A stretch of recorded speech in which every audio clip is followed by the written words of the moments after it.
encantados de que nos acompañéis y paso palabra sin más dilación a Ana Lancho de la Fundación Biodiversidad. Gracias. Gracias, Xavi. Bueno, buenas tardes. Me presento, como bien decía Xavi, mi nombre es Ana Lancho y soy la coordinadora del proyecto La Ishara, la Fundación Biodiversidad. Y lo primero que queríamos agradeceros a todo el equipo es vuestra asistencia hoy a las 80 personas que están previstas estar en sala, todas docentes universitarios que habéis mostrado gran interés en participar en esta formación sobre cambio climático, pues para analizar, entre otras cosas, el papel de la universidad ante la emergencia climática. Y en un momento de inicio de curso que sabemos que es tan importante, pero también tan demandante como es para vosotros septiembre en vuestra actividad docente. Esta formación, como sabéis, por el programa que os habrá llegado y que os habéis apuntado, comienza hoy en modalidad online. Es de 4 a 7 y se llevará a cabo también durante los días 16, 21 y 23 de septiembre. Con la finalidad, como os comentaba, pues de estudiar un poco la situación actual frente al cambio climático y el papel tan importante de la universidad y de los equipos docentes al respecto.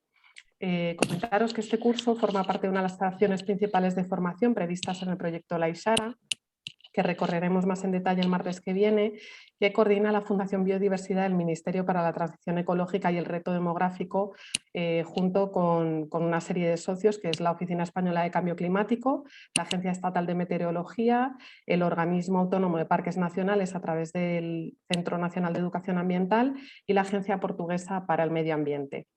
No queremos entretenernos mucho más para poder entrar en materia cuanto antes, pero no queríamos dejar de presentar, para que lo conozcáis, el equipo que hemos estado organizando esta formación y que os vamos a acompañar durante estos 4 días. Por parte de la Fundación Biodiversidad estaremos mi compañera Cristina Esteban y yo, que formamos parte del área de proyectos europeos y LIFE. De la Oficina Española de Cambio Climático también contaremos con Mónica Sánchez, de la Subdirección General de Coordinación de Acciones frente al Cambio Climático, y durante todo este tiempo hemos contado con la inestimable ayuda también de María José Bautista Cerro Ruiz, que es la vicedecana de Ordenación Académica, Sostenibilidad y Calidad de la Facultad de Educación de la UNED, y Silvana Longueira Matos, coordinadora del Grupo de Trabajo de Sostenibilización Curricular de la CRUE Sostenibilidad, que pues este grupo va a ser el que nos va a ayudar durante la parte más práctica de la formación en los talleres. Sin más dilación, te doy paso, Xavi, para que puedas presentar como se merece a Francisco Heras, de la Oficina Española de Cambio Climático, que es la primera ponencia que abre esta formación. Gracias, Ana. Pues arrancamos, si os parece. Son 25 minutos iniciales de una ponencia que correrá a cargo de Francisco Heras. Francisco Heras, él es consejero, es Paco Heras, digamos, mayormente conocido entre todos, ¿no? Es consejero técnico de la Oficina Española de Cambio Climático y trabaja centrado en temas relativos a los impactos y a la adaptación del cambio climático. Él es biólogo ambiental por la Universidad Autónoma de Madrid y doctor por esa universidad en una tesis que hizo sobre las representaciones sociales del cambio climático en España, aportes para la comunicación. Cuando quieras, Paco, tenías 25 minutos. Gracias. Gracias, Xavi. Buenas tardes. Voy a compartir pantalla y empezamos.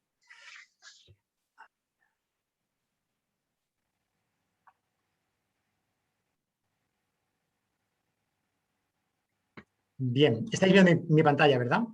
Sí, se ve perfectamente. Bien, pues nada, como veis por el título que aparece en el programa, mi cometido en esta primera sesión sería tratar de establecer bueno, pues cuáles son las relaciones entre el conocimiento, la actualización del conocimiento, que es muy rápida en temas de cambio climático, y las políticas públicas que se están elaborando en materia de cambio climático.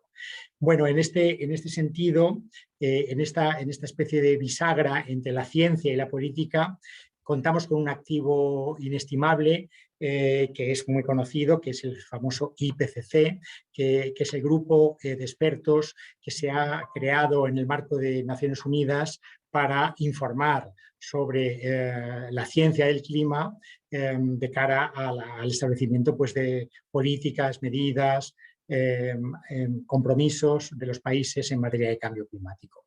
Por tanto, voy a empezar Voy a empezar por ahí, aunque como Xavi decía, en realidad mi campo de especialización en la parte investigadora tiene más que ver, vamos, no tiene más, tiene mucho más que ver con las ciencias sociales, pero me voy a centrar en presentaros algunos de los mensajes principales que está dando el IPCC en este sexto informe de evaluación que ahora mismo empieza a publicarse. Este mes pasado se publicó la primera entrega, que tiene que ver con las bases físicas del cambio climático. En febrero del próximo año se entregará la parte del grupo 2, que es impactos, adaptación y vulnerabilidad, y ya en marzo la entrega sobre mitigación del cambio climático. Pero en realidad en los grandes debates sobre cuáles deberían ser los objetivos a corto y medio plazo, realmente el grupo que está teniendo más incidencia es precisamente el grupo 1, el de las bases físicas. Y he pensado que para trasladaros algunos de estos mensajes que están dando en este informe recién publicado, pues podía hacerlo a través de una selección de gráficas que contiene el informe. Y este es el intento que voy a hacer en la primera parte de mi exposición, mostraros 8 gráficas, comentároslas para que veáis un poco dónde está el debate y cuáles son los principales mensajes que el IPCC nos está enviando. Bueno, decir en primer lugar que las gráficas del IPCC tienen fama de ser infumables, de ser terroríficas de entender, pero es verdad que en este informe han hecho un esfuerzo especial y son hasta atractivas. Esta primera a mí personalmente me parece interesante, muy clara, y compara lo que sería un planeta con un clima estable, es decir, en el que no hubiera ni enfriamiento ni calentamiento, y que esto significaría pues, que la radiación solar entrante sería equivalente a la energía saliente, tanto en forma de radiación similar a la entrante porque hay una reflexión, o bien porque el planeta caliente también emite su propia radiación. ¿Qué es lo que está ocurriendo ahora? Pues estamos en la situación que representa la parte derecha de la imagen, y es que la radiación solar entrante es mayor que la energía que sale, debido a que hay concentraciones progresivamente más elevadas de gases de efecto invernadero que obstaculizan precisamente esta salida de energía. ¿Y qué es lo que ocurre con este exceso de energía? Esto es muy interesante. Este exceso de energía se está acumulando un 91% en los océanos, un 5% en los continentes, un 3% en el hielo y un 1% en la atmósfera. Esto es muy interesante para entender algunas de las alertas que nos envían los científicos y cuando nos dicen, por ejemplo, que estamos desencadenando ya cambios que van a tener repercusiones durante milenios. Imaginaros la inercia térmica que tiene un océano y pensar que los océanos están absorbiendo el 90% de esta energía extra. Entonces, por tanto, estamos hablando ya de procesos que van a tener repercusiones no solo en siglos, sino yo diría que en milenios. La segunda gráfica que he elegido, también de un tema muy conocido, es bueno, lo que está ocurriendo con el calentamiento. Aquí esta gráfica muy sencillita lo que nos viene a decir es que ahora mismo tenemos un nivel de calentamiento en el periodo 2010-2019, la media, que está 1,1 grado por encima de lo que ha sido la media preindustrial, que se toma como referencia el periodo 1850 a 1900. Y la parte de la derecha lo que nos dice es cuáles son los impulsores de este calentamiento. Y aquí hay un dato interesante, es que si solo fuera por el efecto de calentamiento de los gases de efecto invernadero, el aumento de temperatura a día de hoy sería de 1,5 grados. Pero como resulta que también tenemos un efecto de enfriamiento asociado a las emisiones, sobre todo de aerosoles, que se estiman un 0,4%, al final la resultante es ese 1,1. Y podéis ver cómo los impulsores de carácter natural, pues como por ejemplo los cambios en la actividad volcánica o en la actividad solar, pues prácticamente no tienen repercusión ni positiva ni negativa. Bueno, este es otro elemento que el IPCC reafirma, porque esto ya era algo, aunque hay pequeños retoques, pues eran cosas ya conocidas.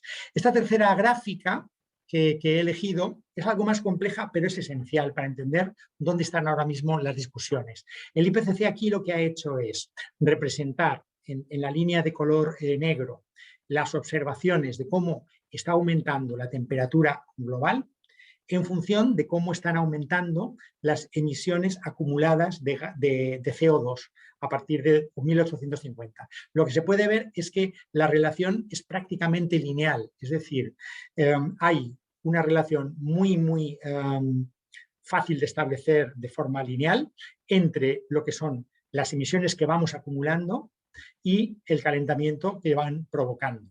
Esto tiene un efecto o tiene una consecuencia importantísima, y es que si quisiéramos estabilizar la temperatura media de la atmósfera en un cierto nivel, sea el que sea, puede ser 1,5 grados, pueden ser 2 grados o pueden ser 3, es condición imprescindible para que esta estabilización se produzca el que haya unas emisiones netas cero, es decir, que alcancemos la neutralidad climática.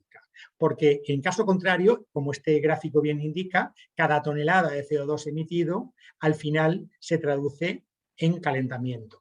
Y hay una relación prácticamente lineal. Por tanto, ¿dónde está el debate ahora mismo? El gran debate en el marco de la Convención de Naciones Unidas de Cambio Climático y las negociaciones internacionales. Ya no se duda sobre que todos los países tienen que alcanzar la neutralidad climática, es decir, que las emisiones netas tienen que ser cero, sino aquí la duda es cuándo cada país va a ser capaz de alcanzarla. Un número progresivo de países están comprometiéndose a alcanzar la neutralidad climática en 2050. Algunos que consideran que todavía no han tenido tiempo a desarrollarse, como el caso de China, por ejemplo, están hablando, o el caso de India también, están hablando de alcanzarla en 2060. Entonces, esta gráfica es la que realmente condiciona este elemento básico de la negociación, que es cómo alcanzar y cuándo alcanzar la neutralidad climática. Claro, la gráfica anterior tiene su complemento en esta otra que es muy interesante, que es con el concepto del presupuesto de carbono. Al final, si uno sabe que las emisiones globales acumuladas te llevan a un cierto aumento global de la temperatura, lo que tienes es un presupuesto máximo de carbono hasta el punto en el que alcanzas la neutralidad. Entonces, aquí lo que se puede ver es que históricamente ya hemos emitido entre 1750 y 2019 2.560 gigatoneladas de CO2, que es la línea de color azulado que aparece en la parte izquierda, y que si quisiéramos estabilizar la temperatura media del planeta en 1,5 grados, solo podríamos tener la posibilidad de emitir en el entorno de 400 gigatoneladas más si queremos tener un 67% de probabilidades de alcanzar la meta. Si nos fuéramos a los 2 grados a los 12 grados centígrados, podríamos llegar a las 1.150 toneladas. Lo que quiere decir es que un elemento clave ahora sería, sabemos el presupuesto de carbono que tenemos en función de los objetivos que nos planteemos. Aquí la clave es cómo usar estas preciosas gigatoneladas de CO2 en una transición que nos lleve a la neutralidad climática y no malgastarlas en cosas que no nos van a aportar ningún avance hacia el escenario de estabilización que estamos buscando.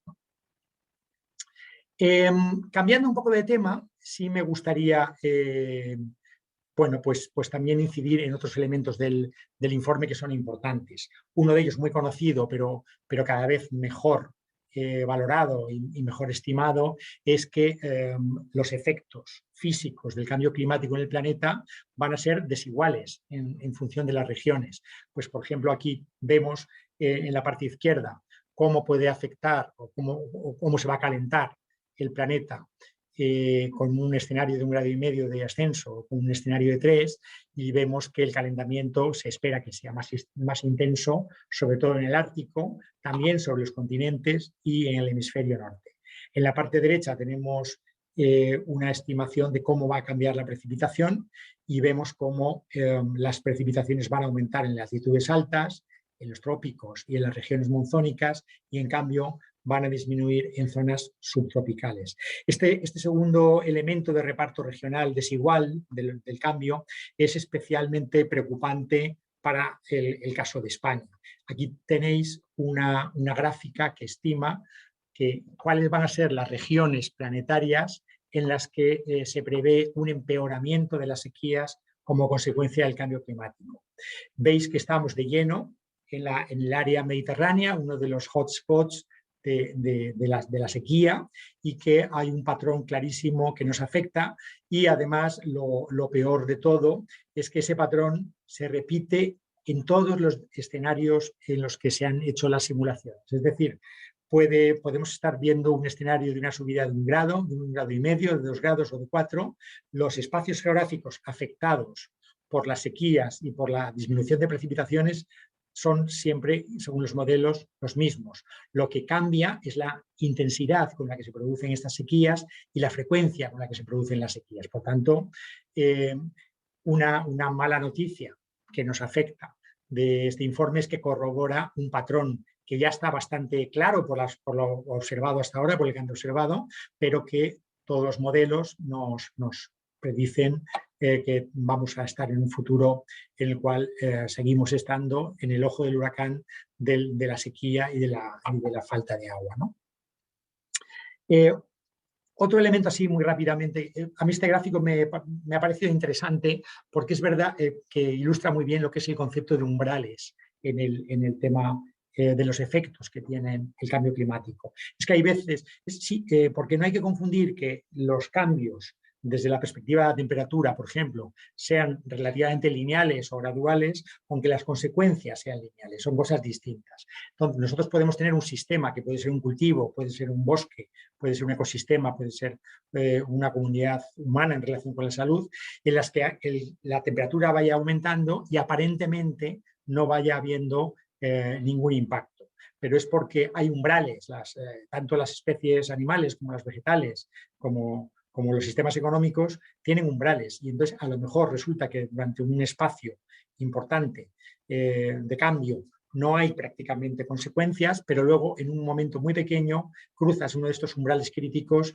y empiezas a tener consecuencias visibles muy relevantes. Esto es también algo que es importante apuntar entre los mensajes que el informe nos envía, y que seguro que será mucho más estudiado en las entregas de los grupos 2 y 3 del IPCC. Los eventos extremos están muy bien analizados en este informe. Los eventos extremos nos preocupan mucho porque, como sabéis, son fenómenos en los que los impactos sobre las sociedades humanas pues, se multiplican, se exacerban. Y aquí el informe deja claro que el cambio climático va a provocar no solo un incremento de la frecuencia y la intensidad de muchos eventos extremos, sino que lo expresa diciendo que vamos a encontrar eventos novedosos, es decir, cosas nunca vistas previamente, ya sea por su magnitud, por su frecuencia, por su ubicación o por el momento en el que ocurren. Y esto es evidentemente algo que en las políticas en relación con el cambio climático debe ser tenido muy en cuenta.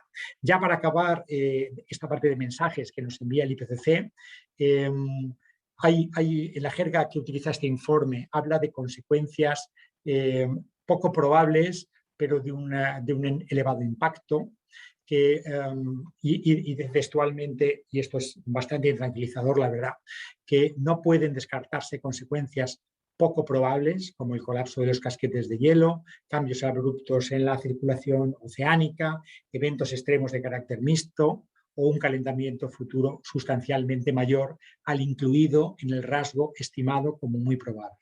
Esto es importante y nos obliga, desde la perspectiva de las políticas públicas, no solo a prepararnos para lo que podría ser la media, sino para prepararnos para los peores casos. A mí me gusta, trabajo en el área de adaptación de la Oficina Española de Cambio Climático, y me gusta poner el símil de un sistema antiincendios de una gran ciudad. Uno puede tener una estadística que te dice que de media los incendios no ocurren más que en la 4ª planta de los edificios, pero claro, una vez cada 10 años a lo mejor tienes un incendio en la planta 25, y entonces si no tienes un camión con una escalera suficientemente alta o un sistema para extinguir en una planta 25, tienes un gran problema. Entonces hay que prepararse no solo para los valores medios que nos dan las proyecciones de cambio, sino también para los peores casos que pueden darse en un momento dado. Bien, muy rápidamente, por seguir bombardeando, ya pasando a cuál es el impacto de estos mensajes, de estas estimaciones, de estas evaluaciones en las políticas públicas. Bueno, hay un importante número de organizaciones que están haciendo un seguimiento de qué impacto van a tener los compromisos que los países van adoptando en el marco de la Convención Marco de Naciones Unidas. Este es uno de los más conocidos, lo podéis encontrar en Internet, que es el Climate Action Tracker, que es un intento de estimar en dónde se situarían las temperaturas globales según los compromisos que los países van adquiriendo. Entonces, si los compromisos y los objetivos que los países ya han establecido, están entregando estos últimos meses en el marco del Acuerdo de París, se cumplieran en su totalidad, cosa que no es fácil, pues estaríamos ahora en un rango de subida entre el 1,9 y los 3 grados, con una estimación media del entorno de los 2,4. Sin embargo, una cosa es lo que un país compromete a hacer y otra cosa es lo que realmente está haciendo. Con las políticas actuales, la estimación del Action Tracker es que estamos comprometiéndonos prácticamente a un ascenso de temperaturas de los 3 grados centígrados. Sin embargo, también está bien contraponer estas estimaciones, que no son desde luego muy optimistas, con el caso en el que todos los compromisos que se están estudiando y aún no han sido confirmados, pero que los países están estudiando, en el caso que se cumplieran, estaríamos ya acercándonos al objetivo de 2 grados, que es la parte máxima de la franja en la cual se mueve como objetivo el Acuerdo de París. Esto sería la misma información, pero vista en una escala de cambio temporal hasta el final del siglo y las distintas rutas en las que uno puede moverse. Y la ruta azul pues será la ruta en el caso de que se cumplieran todos los objetivos y todos los compromisos que los países ya han anunciado.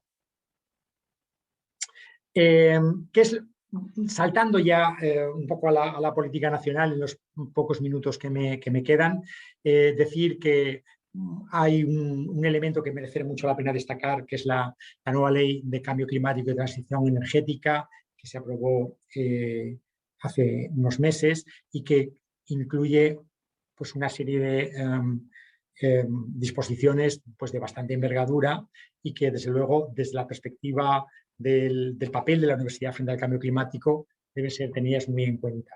A mí me gustaría aquí destacar en concreto que hay un artículo, el artículo 35, que habla de educación y capacitación frente al cambio climático y que dice textualmente que el Gobierno promoverá que las universidades procedan a la revisión del tratamiento del cambio climático en los planes de estudios conducentes a la obtención de títulos universitarios oficiales. Es decir, bueno, pues hay un artículo que habla de la necesidad de revisar los planes de estudio en las universidades. Hay otro artículo que habla de la necesidad de fomentar la inclusión del cambio climático y la transición energética y su adecuada financiación entre las prioridades en las estrategias españolas de ciencia y tecnología y de innovación y en los planes estatales de investigación científica y técnica y de innovación. Y hay otro artículo que trata de alguna manera de generar un vínculo entre la ciencia y la política, que es esta creación de un comité de personas expertas en cambio climático y transición energética, ¿no? Entonces, bueno, con el breve tiempo que tenemos no me da para mucho más, simplemente decir que hay que estar muy atento a los paquetes que se están planteando tanto en el ámbito estatal, con la nueva ley de cambio climático y los nuevos planes, tanto de mitigación como de adaptación, pero también al paquete europeo, que tiene esa denominación genérica de Fit for 55, que viene a decir cómo prepararnos para el objetivo de reducir las emisiones a nivel europeo un 55% respecto a la línea base de 1990 para el año 2030, ¿no? Aquí podemos ver cómo en algunos campos las emisiones en Europa se han reducido de forma visible, pero como hay otros en los que eso no ha ocurrido, incluso se han incrementado. Entonces, este tipo de escenario ha llevado a un paquete de medidas amplio en el que se incluyen medidas relacionadas con los precios, pero también con las nuevas metas climáticas, o con la normativa, ¿no? Esto, bueno, pues no podríamos entrar en mucho detalle, pero simplemente indicar que se pone mucho el énfasis en sectores que hasta ahora han respondido peor, como el sector, por ejemplo, del transporte o el sector de la edificación. En España, estos serían los objetivos que tenemos para 2030 y para 2050, que están planteados en el Plan Nacional de Energía y Clima y en la Estrategia a Largo Plazo, que son dos documentos interesantes de ver. Y realmente también decir que junto a todo esto estarían todas las políticas de adaptación al cambio climático, que lo que persiguen es la segunda de las estrategias. Tenemos una estrategia que es la mitigación, que va a abordar las causas del problema, que son las emisiones de gases de efecto invernadero, pero tenemos que tener en paralelo una estrategia de adaptación que vaya a tratar las consecuencias, es decir, ya hay impactos derivados del cambio climático que no se van a poder evitar y lo que tenemos que intentar es que nos afecten lo menos posible, ser lo más resilientes, estar lo mejor adaptados, anticiparnos a los cambios que sabemos que van a venir para que los impactos potenciales no se conviertan o no se conviertan al menos de forma completa en impactos reales. Y aquí tenemos el Plan Nacional de Adaptación al Cambio Climático, que se aprobó el año pasado, y el Programa de Trabajo 21-25, en el que estamos justo acabando ahora de trabajar y que comprende pues, unas 250 medidas en un escenario de trabajo muy transversal. Es decir, hay 18 ministerios, nada menos, implicados en estas medidas, responsabilizados de medidas concretas. Y bueno, pues también está habiendo, como os digo, avances en esta segunda parte, que es la de reducir los riesgos y tratarlos de gestionar lo más adecuadamente posible. Como me gustaría dejar un tiempo para que haya un pequeño coloquio, podáis plantear preguntas, no voy a entrar a hablaros del Plan Nacional de Adaptación, ni de sus ámbitos de trabajo, ni de bueno, pues todo su planteamiento, digamos, de conexiones entre distintos elementos sectoriales y distintos ministerios, etcétera, y casi prefiero que en el momento en el que estamos pues podáis ya plantear vuestras cuestiones sin dar un toque de atención, y es que no he dedicado nada de tiempo a los temas sociales que tienen un peso cada vez más importante, no evidentemente en el documento de bases físicas, pero sí en las dos entregas que faltan, porque realmente no se puede entender la situación en la que estamos sin entender cómo la sociedad percibe, entiende y reacciona frente a estos riesgos que la ciencia nos está indicando, como a veces no los leemos adecuadamente o como si los leemos adecuadamente tratamos de autoprotegernos no sabiendo suficiente porque el tema nos parece tremendamente deprimente. Aquí está el tema de las emociones, en las que se está trabajando mucho, o el tema de las respuestas no adaptativas, ¿no? Respuestas de negación, respuestas de ceguera, respuestas de inconsecuencia. Bueno, pues esto tendrá que quedar para otra ocasión. En realidad es importante, pero es cierto que lo que está condicionando ahora el debate internacional de los grandes objetivos climáticos es este elemento de las bases físicas, que es el que nos indica cómo hasta qué punto el sistema climático puede comportarse de una forma o de otra en función de los escenarios de emisiones y los escenarios socioeconómicos en los que nos embarquemos. Pues si os parece, yo lo dejo aquí y ahora pues nada, encantado si queréis plantear cuestiones, dudas, discrepancias, lo que os parezca. Gracias. Muchísimas gracias, Paco. A la inglesa, en punto, perfecto. Tenemos 10 minutos y te plantean 3 temas y yo había apuntado alguno más, a ver si nos da tiempo de todo. Uno, por hacer enlace con la parte esta final más que de esa vertiente social, tiene que ver con un comentario que hacía Margarita Carretero en cuanto a lanzar mensajes más optimistas para motivar, ¿no? a lo que es la acción ciudadana, ¿no? Y entonces de alguna manera ella percibe cierta desidia, dice, en el entorno porque la gente al final piensa que poco podemos hacer, que se correspondería un poco con el perfil, con uno de los perfiles que acabas de comentar tú, ¿no? Entonces aquí hay un cierto acuerdo en esa idea y me gustaría saber si nos puedes lanzar alguna pista, ¿no? De palancas para darle un giro a esa sensación de inconmensurable, de pequeñez delante de algo tan tremendo, etcétera, ¿no?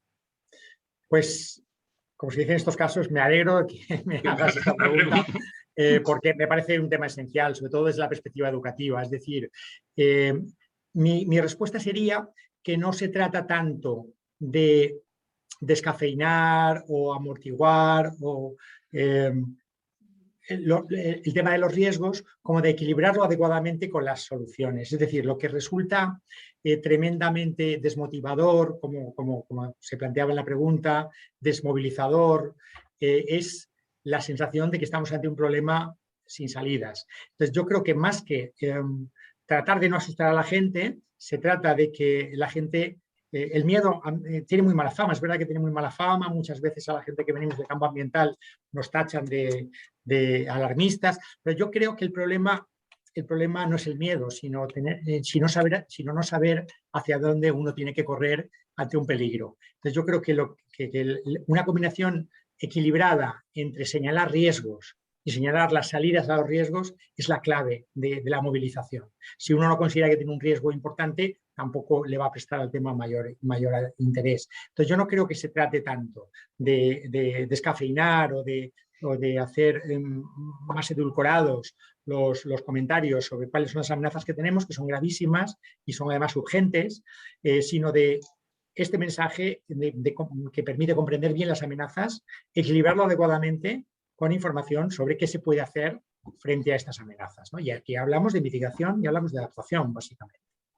Y en ese sentido, en esta línea, yo creo que es muy interesante, muy inspirador reconocer lo que la gente ya está haciendo, porque es verdad que aunque no sean soluciones que estén generalizadas, hay muchísimo trabajo ya hecho experimentando cosas que funcionan, y yo creo que ahí es donde tenemos también que centrarnos. Una muy rápida, Paco. Era una diapo, la neutralidad climática para España 2050. ¿Eso es general para toda Europa? Pregunta Lola. Sí, vale, pues sí, ya está. el compromiso la Unión Europea en su NDC lo ha ya depositado de neutralidad climática en 2050 y España en su estrategia a largo plazo también tiene ese mismo compromiso. Bien, entonces otra de José Luis Quevedo dice si existe algún desarrollo normativo para lo que es la aplicación práctica del artículo 35 de la Ley 7/2021. Pues yo sé que se está trabajando tanto desde en la parte de educación formal básica como en la parte de universidades. Yo sé que se están trabajando en distintos campos, pero no estoy muy en el detalle de esto. Es muy reciente, la ley es de hace poquito, pero está claro que se está trabajando en ello. Pero no estoy muy al día de cómo está ahora mismo el avance de estos trabajos. No sabría decir. Bien, otra pregunta que queríamos plantearte, por no meterte tampoco en un barrizal, ¿no? Pero has hablado de una manera muy diplomática. Claro, en caso de que los gobiernos cumplan, digamos, ¿cómo gestionar, tú que has estado dentro de los grupos donde se negocian estas cosas también? Danos alguna pista, alguna esperanza para cómo gestionar los incumplimientos, ¿no?, de los compromisos adquiridos por los países, más allá de que tiene una dimensión política, entiendo que nos supera la sala, pero no sé si hay alguna pista ahí. Sí, yo lo que diría es que el enfoque de cambio, bueno, nos tiramos muchísimos años. Fijaros que la Convención Marco de Naciones Unidas se firmó en el año 1992 en Río de Janeiro. Nos hemos tirado más de 20 años discutiendo si tú más, yo no, porque tú eres el responsable histórico. Es decir, no se salía. En Copenhague parecía en 2009 que se iba a alcanzar algo. Al final, la única manera de conseguir poner de acuerdo a 190 países para que firmen un compromiso era un compromiso en el cual había una enorme flexibilidad en los objetivos que cada país podía establecer. Entonces, hay, como sabréis muchos, en la arquitectura de la Convención Marco y del Acuerdo de París, hay un instrumento que son las contribuciones determinadas nacionalmente, las NDCs, en las cuales cada país periódicamente dice a qué se va a comprometer, pero cada vez tiene que comprometerse a más. Entonces, este planteamiento de revisión al alza de los objetivos a mí me parece que es bastante esperanzador.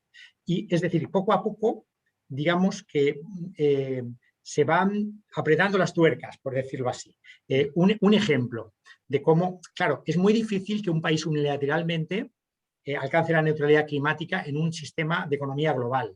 Entonces, ¿qué es lo que, por ejemplo, el paquete Fit for 55, este que está planteando la Unión Europea, plantea, por ejemplo, establecer mecanismos de ajuste en fronteras, que llaman, que es una forma muy fina de decir que si a ti te llega acero de China y China no se compromete a reducir las emisiones y aquí la fábrica correspondiente sí que está haciendo un esfuerzo, se va a imponer un mecanismo de ajuste de carácter económico para evitar que haya en el mercado una distorsión enorme. Entonces, yo lo que veo es que los países que van por delante cumpliendo van generando o van a ir generando progresivamente una serie de incentivos, ya sean en forma de premios o en forma de castigos, para que los demás vayan siendo arrastrados. Y esta es nuestra esperanza. Nuestra esperanza es que poco a poco se vayan abriendo nuevos escenarios en los que sea más fácil el cambio. Hoy por hoy las cuentas no salen, esto es así. Los compromisos que ahora los países tienen no llegarían a lo necesario para evitar que el cambio climático cambie de forma peligrosa, pero el mecanismo se ha diseñado de una manera que permite revisarlo al alza progresivamente. Y nuestra esperanza es que se vayan generando condiciones nuevas, escenarios nuevos, en los cuales sea cada vez más fácil hacer lo que tenemos que hacer para frenar el cambio del clima. Bueno, muchísimas gracias, Paco. En principio no han entrado más preguntas. Bien, mira, ahora entra una por la gatera, digamos, la ultimísima a través del chat. Dice si existe algún estudio que podamos saber cómo la universidad está asumiendo su papel activo, qué y cómo las universidades están asumiendo su responsabilidad, etcétera. Un par de minutos y cerramos con esta. Gracias, Paco. Pues yo creo que hay varias redes de universidades que están trabajando en los temas de cambio climático, que están haciendo sus propios análisis. La CRUE yo creo que es una referencia clara y que me imagino que los datos que tengan están mucho más actualizados, pero sí que creo que puede ser interesante el llegar a construir un mecanismo de seguimiento que permita a toda la comunidad interesada en esta cuestión en ir viendo cómo va habiendo avances en Barcelona o en Sevilla o en Granada o en Madrid, ¿no? Y entonces, en este sentido, sí que yo creo que sería bueno ir haciendo informes periódicos que nos vayan dando un feedback sobre los avances que se van provocando, que yo, desde luego, informes de carácter muy global y muy comprensivo no conozco, pero sé que la CRUE sí que ha hecho algo y probablemente ellos puedan en estos días pues informaros sobre el trabajo que tienen en este campo. Estupendo, muchísimas gracias. En paralelo ha habido alguna reflexión más ya interactuando contigo que las disfrutarás, bueno, las verás en el chat cuando te dejemos de preguntar ya. Muchísimas gracias. Si os parece, seguimos, ¿no? Hemos hecho las preguntas a través, gracias Paco, continuamos, gracias. Un lujo. Vamos, digamos, cambiará el formato. Esto ya habíamos avisado que esto se iba abriendo poco a poco. Hemos sido vuestra voz, digamos, a lo que eran las preguntas en este momento, pero ahora entramos a la segunda parte de la sesión, que ya es en clave de diálogo, y ahí sí que las preguntas, más allá de que entre vosotras querráis a través del chat pues intercambiar opiniones, etcétera, o plantear incluso temas, en esa segunda parte del taller, los 20 minutos finales que reservamos son para preguntas que podríais formular en directo, ¿de acuerdo? En directo supone, pues, en la barra de herramientas de abajo donde pone reacciones, digamos, que hay ahí emojis y cosas de estas, hay una posibilidad de levantar la mano, esa es una posibilidad, y si no, a través del chat me decís, pido palabra, y como está el nombre, yo sé que esa persona está pidiendo palabra. Eso será después de que presente, digamos, el siguiente panel. Insisto, esta segunda parte tiene que ver con actividades interdepartamentales e interfacultativas en lo que es la integración del cambio climático en el currículo. Tenemos dos personas interesantísimas que son Luis Marcos, por una parte, ahora os presento a los dos, y Camilo Ruiz. Voy a presentarlos a los dos, ahora os comento un poco en qué formato vamos a trabajar. Luis Marcos, por una parte, que lo tenéis ahí en pantalla fija, los lo han destacado. Él es profesor e investigador de la Universidad de Burgos, de la Escuela Politécnica Superior. Es director de la Oficina Verde, también de la universidad, miembro del grupo de investigación UBUCOM y actualmente investigador principal de 4 proyectos. Uno es de la FECITA sobre ciencia ciudadana y monitorización de ecosistemas acuáticos, otro con la Fundación Biodiversidad de adaptación al cambio climático en lo que es las universidades españolas, con la misma fundación también sobre lo que es la mejora de competencias profesionales relacionadas con el reto verde, y con la Diputación de Burgos tiene otro sobre estrategias sociales, económicas y ambientales para la repoblación rural. Este es Luis, y después tenemos a Camilo, también de la Universidad de Salamanca. Él es profesor de la Facultad de Educación. Sus líneas de investigación son la óptica extrema y educación del cambio climático. Es coordinador de un grupo de investigación reconocido, EMC3, de lo que es la Universidad de Salamanca, y dirige en la actualidad un proyecto nacional con 4 universidades llamado EduC3, donde, digamos, estudia lo que es la competencia climática en profesores, alumnos y padres de familia en colegios e institutos de España. Vaya, que tenían que ser ellos dos los que vinieran hoy con esta trayectoria, pues para lanzarnos unas reflexiones en una determinada línea. ¿Cuál es el formato? Les vamos a plantear, si es para darle un poco de ritmo, ¿no?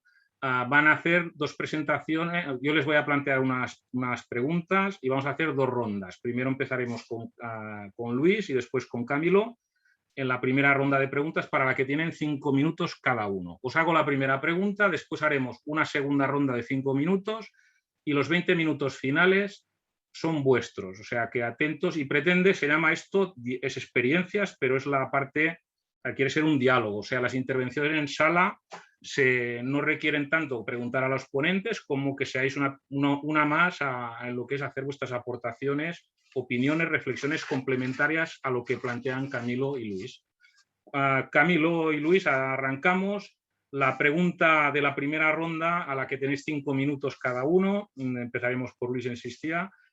Digamos, ¿qué han aportado a vuestras iniciativas a lo que es la integración curricular del cambio climático? ¿A qué destinatarios iban dirigidos? ¿Qué canales principales habéis utilizado? Esa sería la primera ronda, ¿no? Sobre todo en qué han aportado, digamos, esas iniciativas a la integración curricular, que es uno de los temas encima de la mesa. Luis, cuando quieras, tu turno, por favor. Gracias. Yo os avisaré sin ninguna vergüenza, digamos, os daré un preaviso de queda poco, ¿vale? Venga, Luis, cuando quieras tienes que activarte el micro, primero de todo, ahí va, ahí estamos, perfecto. Ahí, perfecto, gracias. Pues buenas tardes a todos y enhorabuena a los participantes y a quienes estáis haciendo posible pues este evento, que me parece pues de extraordinaria utilidad, interés y conveniencia de cara al papel del cambio climático en el trabajo que tenemos que hacer en las universidades. Yo voy a hablar sobre todo del proyecto que estamos realizando gracias a Fundación Biodiversidad de adaptación al cambio climático en el ámbito de las universidades. Es un proyecto de sensibilización, de formación y de divulgación para toda la comunidad universitaria. Estoy mezclando un poquito las preguntas que me has hecho, no estoy siguiendo a lo mejor el orden que me planteaba Xavier, pero bueno, seguro que me disculpas. Y bueno, en cuanto a la adaptación curricular, la verdad es que no hemos sido muy ambiciosos porque somos conscientes por experiencias anteriores que es muy complicado el introducir, bueno, cualquier tipo de modificación en los planes de estudios de los distintos grados o de los distintos másteres. Es muy complicado por los procesos tan desesperantes que conllevan, ¿no? Y bueno, pues toda el diálogo, el enfrentamiento o el debate con los compañeros por el peso de distintas asignaturas, de distintas áreas de conocimiento, etc. Entonces hemos canalizado toda nuestra actuación en el currículum, en la integración curricular en los ámbitos de extensión universitaria. Tenemos que decir que nuestro proyecto, bueno, por efecto del tema de la pandemia, tuvimos que paralizarlo en el formato que tenía inicialmente, que era fundamentalmente presencial. Tuvimos que hacer un proceso de adaptación a los formatos online, que bueno, sorprendentemente nos funcionaron mucho mejor de lo que pensábamos, y una prórroga del proyecto que va a durar entre 6 o 7 meses más, donde concentramos la mayor parte de los resultados. La integración curricular la estamos vehiculando a través de una serie de herramientas. Por un lado, la elaboración de una guía transversal de utilización en el mayor número de disciplinas posibles por parte del profesorado dentro de su enseñanza, con independencia de la titulación y de la asignatura en la que esté trabajando.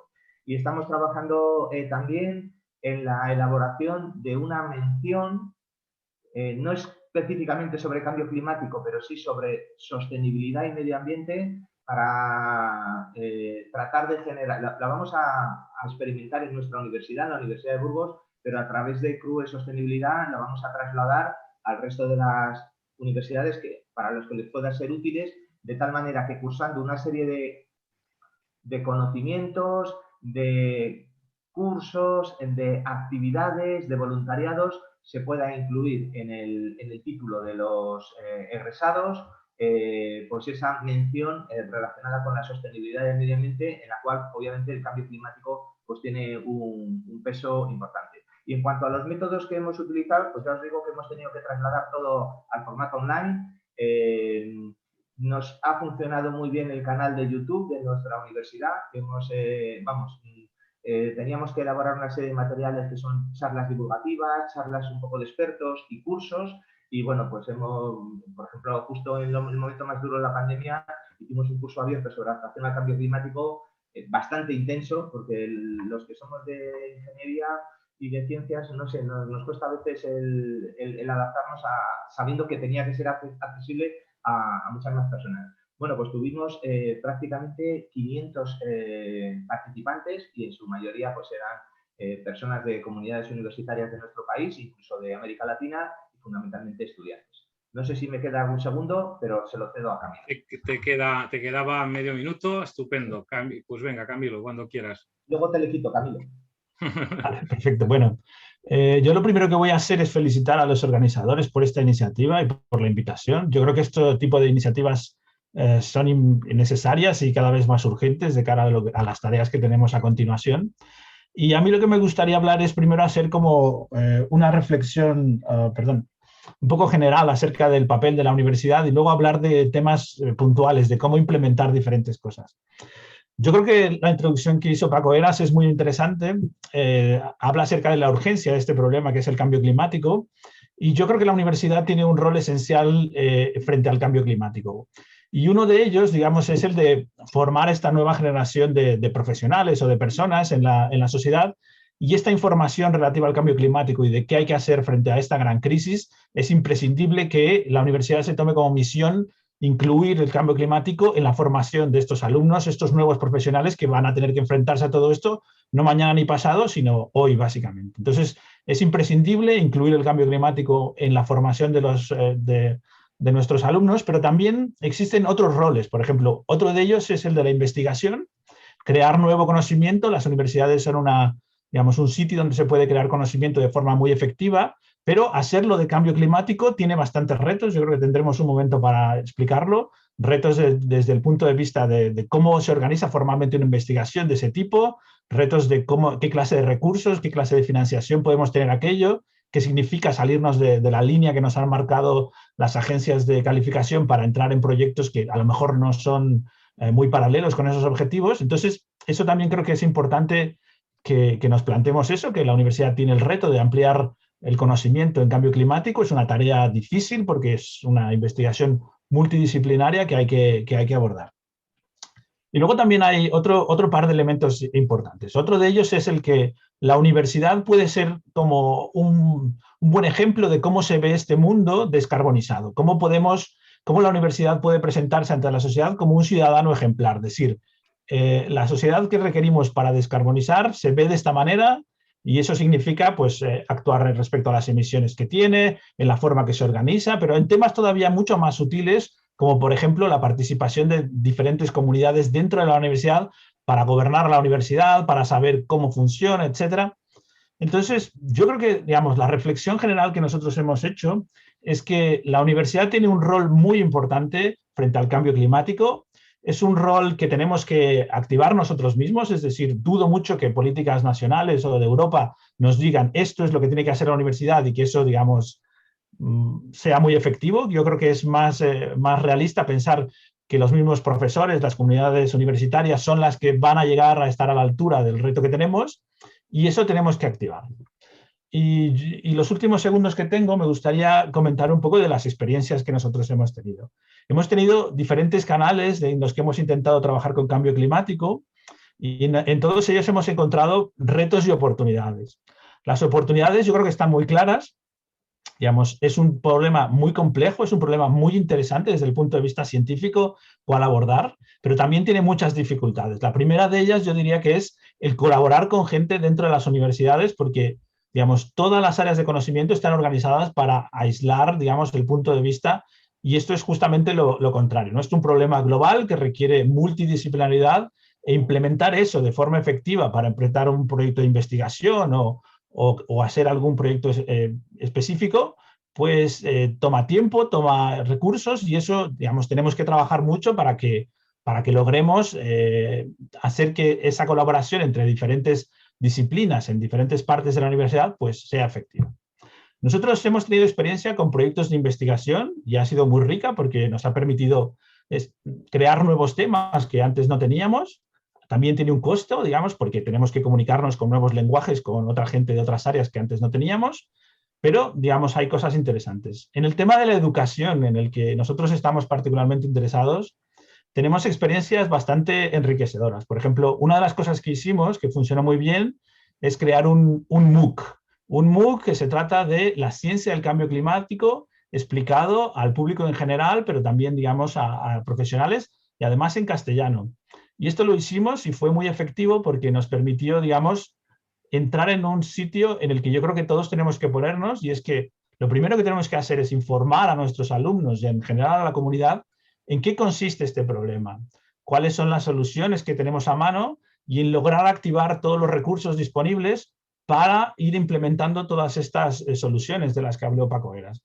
Entonces, es muy importante, yo creo, que nosotros como universitarios nos planteemos una agenda muy ambiciosa frente al cambio climático y seamos muy conscientes de cuáles son las barreras que existen para implementar esas agendas ambiciosas frente al cambio climático. Pero yo estoy confiado en que nuestros alumnos primero y luego nosotros como profesores, pues creo que estaremos a la altura de llegar para construir cosas interesantes frente al cambio climático. Entonces, bueno, esto es una reflexión un poco general, pero yo creo que podemos afinar un poco más. Bien, pues te lo vamos a pedir, porque en realidad has hecho una pequeña incursión a la pregunta número 2, entonces ahora ya os lo dejo que cada uno reajuste en esa segunda ronda, ¿no?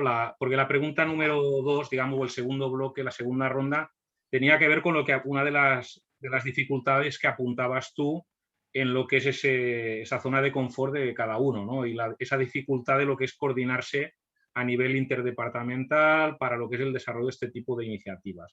Entonces os pedimos, ¿no?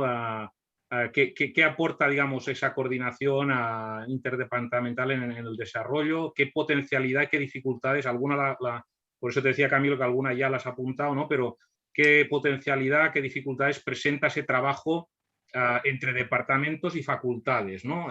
Un poco, a ver, Luis, ¿qué piensas tú? Y después le preguntamos a Camilo. Gracias. Bueno, pues yo creo que es algo esencial, ¿no? Nos hemos acostumbrado todos a crear consorcios de proyectos en la Unión Europea con 17 países, en unas reuniones multitudinarias que, en fin, muy complejo, actividades muy complejas, y sin embargo, desde mi punto de vista, hemos olvidado a lo mejor un frente más próximo que tenemos, que es el papel que nuestras universidades en España pueden jugar en la lucha contra el cambio climático. Porque yo creo que además la sociedad espera cosas de nosotros. Yo creo que la universidad, que alardea de tener la ciencia, de tener el conocimiento, de tener la investigación, de tener la formación, y sin embargo muchas veces parecemos un poco medievales todavía, ¿no? Estamos encastillados en nuestros campus y no queremos salir al ruedo, y la sociedad nos lo está pidiendo, sobre todo en unos momentos que hay muchos intereses en que sí, hay que luchar contra el cambio climático, hay que descarbonizar, pero bueno, vamos a ir despacio, vamos a ir tranquilamente, que todavía hay muchos beneficios económicos que generar y bueno, los impactos y la vulnerabilidad que tenemos yo creo que la estamos viendo clarísimamente. Por eso yo apuesto totalmente por esa esa convergencia. ¿Desde qué puntos de vista? Bueno, por ejemplo, nosotros estamos montando un voluntariado que queremos que sea interuniversitario, es decir, no de nuestra universidad, sino que trabajen en todas las universidades. Siempre nos hemos quejado los profesores de que estos estudiantes, los que tenemos ya más de 50 años, no tienen que ver nada con nosotros cuando éramos estudiantes, los rebeldes, los revolucionarios, lo comprometidos que estábamos, ¿no? Y ahora cualquiera nos ve. Bueno, pues yo he tenido que salir a aplaudir a mis alumnos cuando antes de la pandemia, sobre todo, cuando los Fridays for Future salían, eran los estudiantes los que salían a la Plaza Mayor de Burgos, los que hacían unos discursos extraordinariamente razonables y a la vez ambiciosos y bueno, y nos estaban demostrando a profesores, a personal de administración y servicios, a investigadores que el mundo no se acaba en nuestras aulas y en nuestros laboratorios. Nos parece muy importante, sí que existen, y tampoco lo conocemos de todo en profundidad, determinadas colaboraciones entre universidades, sobre todo en materia de investigación en cambio climático. Pero nos falta el recuperar algo, una asociación, una entidad, una coordinadora de todas las universidades que quieran trabajar en esta materia. Y lo vamos a intentar a través de CRUE Sostenibilidad. Tenemos la reunión de CRUE Sostenibilidad la última semana del mes de octubre en Almería y bueno, uno de los temas que se va a tratar es ese. Además va a haber una declaración sobre el cambio climático y sobre la necesidad de la universidad de comprometerse en la lucha contra el cambio climático. En el que, bueno, como formo parte del Comité Ejecutivo de CRUE Sostenibilidad, pues me está tocando la responsabilidad pues, de preparar un borrador y me parece algo esencial. Y creo que muchos de los materiales que se están generando de forma, bueno, voy a decir, individualizada en grupos de investigación, en grupos de innovación docente, en universidades, en departamentos, tendríamos que hacer el esfuerzo para compartirlos y yo creo que CRUE Sostenibilidad puede ser un mecanismo muy adecuado para materializar estas acciones. Porque empezaba mi intervención con este tema y la quiero acabar también con él. Las universidades, ¿cómo vamos a dar ejemplo a las empresas, a la sociedad, a los ayuntamientos, al mundo de la ciudadanía, si no somos los más sostenibles y los más comprometidos en la lucha contra el cambio climático? ¿Qué vamos a, no sé, qué tipo de hipocresía podemos querer vender? Y nuestros campus tienen que ser impecables en materia de gestión de zonas verdes, de adaptación al cambio climático. Nuestros estudios, nuestras actividades extracurriculares tienen que estar impregnadas de este mensaje también. Y nuestra tecnología, ese saber que tenemos que trasladarlo a nuestro entorno próximo, a las empresas, a ayuntamientos, a grupos sociales. Y yo creo que ahí tenemos un reto muy difícil. Ya sé que esto no puntúa para sexenios, ni puntúa para cátedras, ni este tipo de cosas, pero yo creo que tenemos que estar a la altura de la sociedad en este reto. Y desgraciadamente creo que la mayoría no lo estamos haciendo bien. Muchísimas gracias. Le has echado un puente a Camilo también, porque él hablaba de las universidades como ejemplarizantes, ¿no? Era una de las vías que ponía. Camilo, tus 4 minutos y medio, te iba a decir en broma. 4 minutos y medio para, digamos, tu visión de esa impulso de lo que es la cooperación y el trabajo interdepartamental, agradeciendo a Victoria Vázquez que por el chat manda un PDF, hay un enlace que va un poco en esa línea de esfuerzo hecho a través en el caso de la Universidad de Valencia. Venga, Camilo. Sí, pues yo creo que la primera reflexión que haría yo es que esta tarea de que la universidad sea relevante frente al cambio climático no es opcional. No tenemos la opción de decir, bueno, pues queremos entrar en esto o no queremos entrar. Existe una urgencia muy clara, el cambio climático es una crisis existencial de la sociedad va a ser muy diferente a la que conocemos si no actuamos, y actuamos de una manera muy decidida, inmediata y coherente. Entonces, no es una opción atacar estos temas de cambio climáticos, sino es una necesidad, si queremos sobrevivir como sociedad y si queremos sobrevivir como institución académica como la universidad. Ahora, una vez dicho esto, que tenemos que ir a por ello, entonces sí que nosotros hemos reflexionado acerca de cuáles son las dificultades que hay para establecer, digamos, esta agenda. Por ejemplo, en el tema de la investigación hay uno que es muy claro, y es que toda la universidad está organizada alrededor de estas áreas de conocimiento. Y eso a veces funciona como una barrera para poder hablar con la persona que está en la facultad de enfrente, en el despacho de enfrente, porque vivimos, digamos, en carriles paralelos, pero que no conviven demasiados. Y este problema en particular, el cambio climático, requiere y pide que sean equipos multidisciplinares, interdisciplinares, y ese esfuerzo la universidad no está preparado para hacerlo. Si pensáis un poco, por ejemplo, no hay un sitio físico donde digas, aquí pasan todos los días profesores de diferentes facultades y expertise. No existe. O sea, no existe, digamos, un sitio de convivencia natural. Y ese sitio hay que crearlo, hay que crear ese sitio donde la gente pueda discutir, pueda presentarse, pueda pensar en nuevas ideas. Luego existe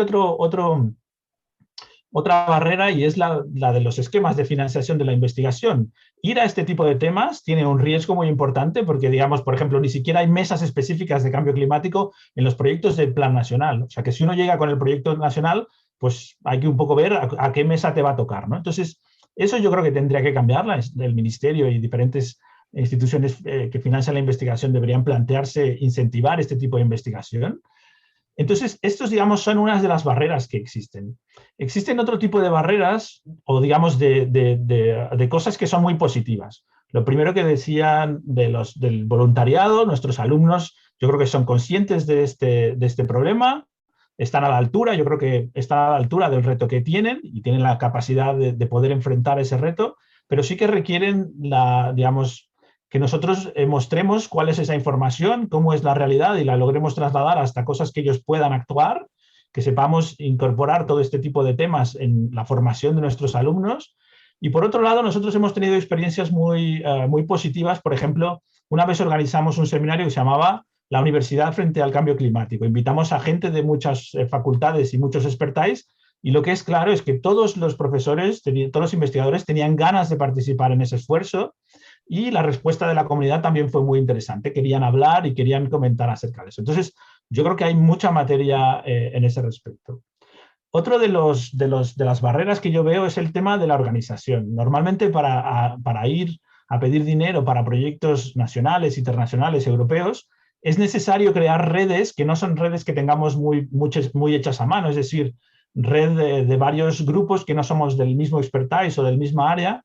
Y yo creo que es importante que invirtamos un poco en crear esta red dentro de estas universidades o dentro de nuestras comunidades autónomas, para poder después decir, vale, pues tenemos un previo que nos permite entrar en otro tipo de proyectos y convocatorias mucho más ambiciosos. Entonces, bueno, el tema es largo y extendido. Entonces, yo diría que desde el punto de vista académico es un tema muy complejo, muy importante, es un tema que tenemos que abordar todos. Desde el punto de organizativo diría que hay muchas barreras enfrente a nuestra acción y de cómo hacer que la agenda universitaria sea ambiciosa, pero también creo que es una gran oportunidad para que la universidad reflexione un poco acerca de qué es lo que quiere aportar a la sociedad, y digamos que el cambio climático sea un vehículo sobre el cual pensemos en una universidad mucho más moderna, mucho más multidisciplinar, mucho más participativa y mucho más de cara a la sociedad. Entonces, yo creo que esto podemos usarlo como un poco como motor para intentar modernizar a la universidad y atender a este problema tan grave como el cambio climático. Entonces, bueno, yo creo que estos serían mis reflexiones al respecto. Impecable. Os agradezco un montón ese esfuerzo de lanzar ideas así como revulsivas, intelectual también para el foro, y la palabra es vuestra. Entonces, nos gustaría, a ellos les vamos a dejar destacados, porque estaban en la mesa como un diálogo, y no los perdemos de vista, pero no entendéis que pretende dar oportunidad a reflexiones complementarias a lo que han dicho, no tanto plantearle un término de pregunta-respuesta.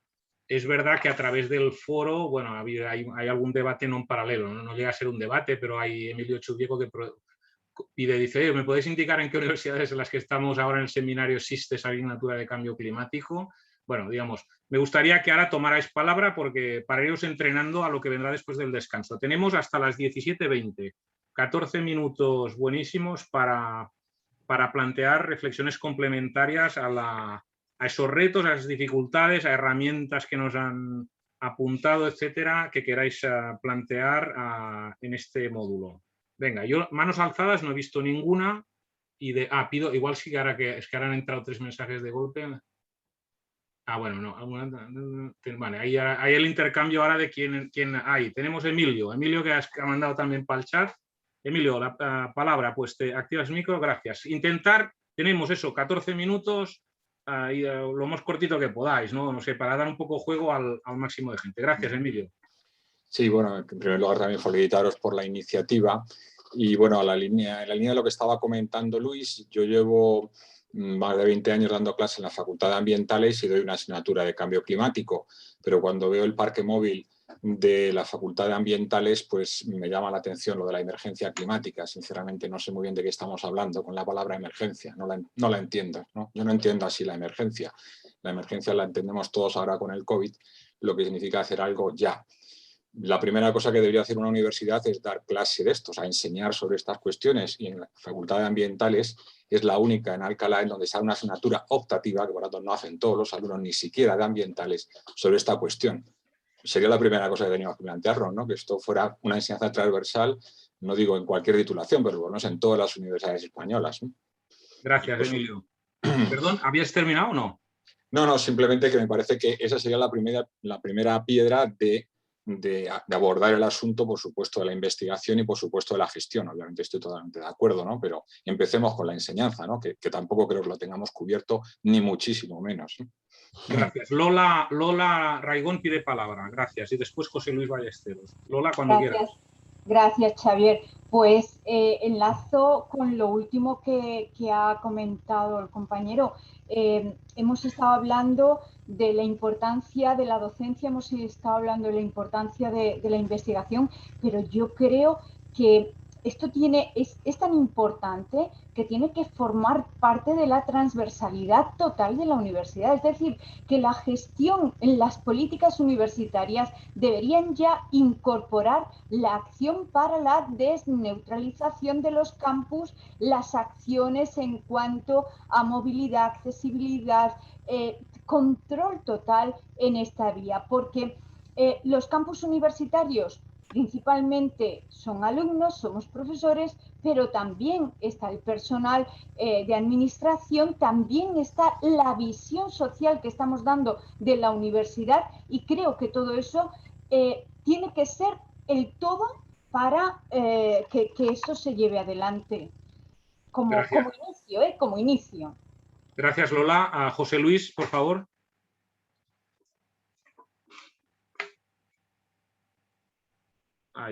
Vale. ¿Se me escucha? Sí, perfecto.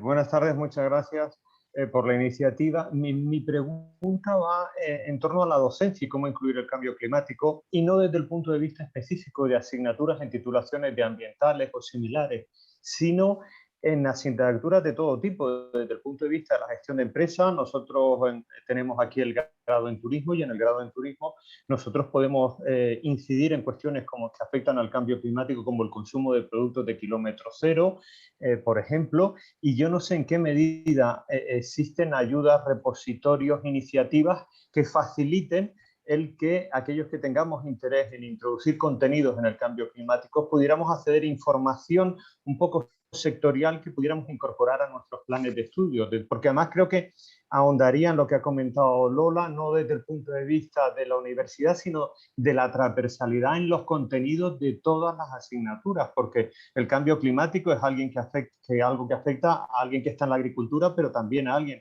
que está en el turismo, porque le va a modificar sus playas, entre otras cosas, dentro de unos años, y creo que todos tenemos que incidir, pero yo no sé si existen este tipo de iniciativas que permitan extraer conocimiento a los profesores de cómo incorporarlo en distintas titulaciones. Gracias.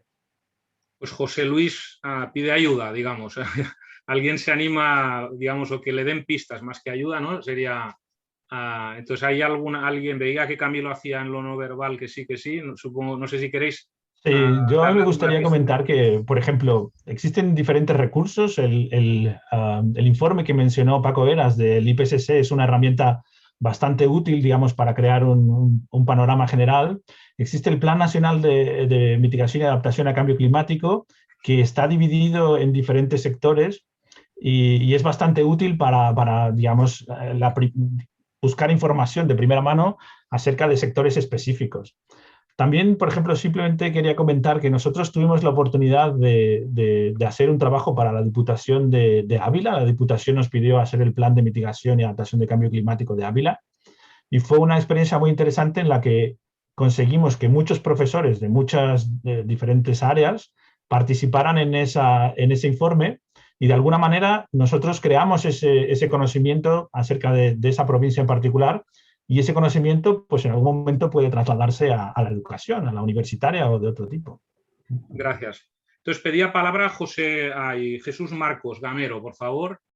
Entre medio en el chat vais intercambiando cosetas, sí. Pero lo que son... A ver, ¿dónde estás? Hola, ¿qué tal? Ahí, Jesús. Venga. Sí, no, solamente por responder a José Luis, pidiendo experiencia, yo, aunque doy en el segundo cuatrimestre, estoy asociado en la Carlos III, doy en el segundo cuatrimestre retos medioambientales globales, que me meto mucho, pero yo, por ejemplo, este cuatrimestre tengo teoría social y política y social, y hablo de las ciencias sociales.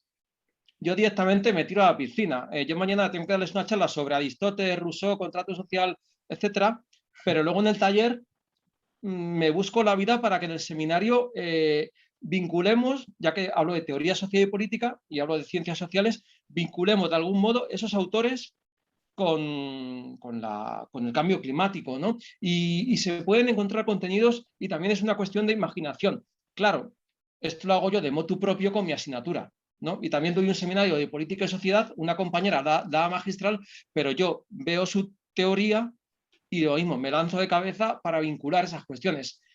Es mi opción, claro, porque no veo otra salida, ¿no? Entiendo que, por ejemplo, en la Carlos III hay una estrategia climática, y yo toda esta semana que viene me reuniré con ellos, hablaré con ellos y diré, porque esto a mí me anima para lanzarme a mi universidad y decir, oye, vamos a movernos, ¿no? Pero entiendo que sí, que enfrentamos, como decía Luis, hay muchos desafíos y muchas dinámicas internas dentro de la universidad que nos paran mucho la acción, pero yo al menos por mi parte, y te digo como asociado, me voy a tirar de cabeza porque no veo otra salida. E intentar, bueno, generar ese movimiento, ¿no? Que creo que es importante. Gracias. Después del descanso comentaremos que el curso también tiene que servir para hacer un poco de networking, ¿no? Se empieza con el chat, yo creo que ya estamos arrancando a tope, y después ya os lo comentaremos que se ha abierto un panel Miró por si queréis encontraros, ¿no? Si alguien quiere, digamos, encontrarse con Jesús, Marcos y intercambiar cosas. Después lo contamos. Había palabra, yo creo, de Victoria Vázquez. Es que, como ve en el chat, dice yo también puedo, pero no sé si yo también puedo o yo también quiero. Victoria. Sería que... yo también pido, sería yo también pido, ¿no? No, es que, pues por si no había nadie que contestara, pero yo creo que más o menos lo que se ha dicho. Vale. Yo también tengo una compañera de turismo que está trabajando el tema en sus asignaturas, y nada, pues por ofrecerla, o pues a lo mejor gente de la ONU que está trabajando, y se les puede solicitar pues algún informe o algo que ayude también para la docencia. Porque sí que hay mucho hecho en lo que es turismo e impacto, ¿no? en el clima, y cómo tratar de mitigar y tal. Era solo comentar eso. Gracias. Más reflexiones que queráis plantear. ¿Algún último comentario cabe todavía? Si os animáis. Sí, a mí me gustaría... yo recomendaría mucho, es verdad que a veces te encuentras con carencia de documentación, de información rigurosa y veraz y asequible, y sin embargo hay muchísimas cosas, pero yo recomendaría todos los documentos que se han elaborado y que están además en la página del Ministerio de Transición Ecológica y Reto Demográfico, vinculados a la elaboración de la Ley de Cambio Climático y sobre todo del segundo Plan Nacional de Adaptación al Cambio Climático, porque hay muchísima información sectorial y bueno, es difícil que no encontréis, no voy a decir el mejor trabajo del mundo, pero que no encontréis sobre algún tema muy concreto información, referencias y bastante actual. Obviamente, todos los documentos del IPCC, por supuesto, es como la Biblia, pero en la documentación española me parece muy útil todos los trabajos que se han hecho en la elaboración del segundo Plan Nacional de Adaptación al Cambio Climático, y todos están disponibles, como os decía, en la web del Ministerio. Y no me pagan, no hago publicidad. 4 minutos quedan. María Esther Torres pide palabra, gracias. Hola, nada, yo simplemente complementar lo que ha comentado pues algunos compañeros míos también en el chat, en la Universidad de Las Palmas de Gran Canaria. Llevamos desde el 82 estudiando el mar, somos los iniciadores o los pioneros de los estudios de ciencias marinas en España, y el cambio climático, por supuesto, forma parte de nuestro currículum. Con nosotros también colaboran pues otros departamentos, ¿vale? Dentro de la universidad tenemos un instituto de turismo y desarrollo sostenible, que comentaba alguien más por aquí, pero sí es cierto que llevamos formando profesionales desde hace 40 años y nuestros profesionales se nos están yendo precisamente por lo que estamos hablando aquí, porque no estamos valorando la formación profesional que estamos dando a nuestros egresados, tanto de licenciatura como de grado y como de posgrado, y los estamos formando y nos los están quitando de la mano otros países. Yo aquí realmente me gustaría, no solo ciencias del mar, ha nombrado ciencias ambientales y otras titulaciones relacionadas.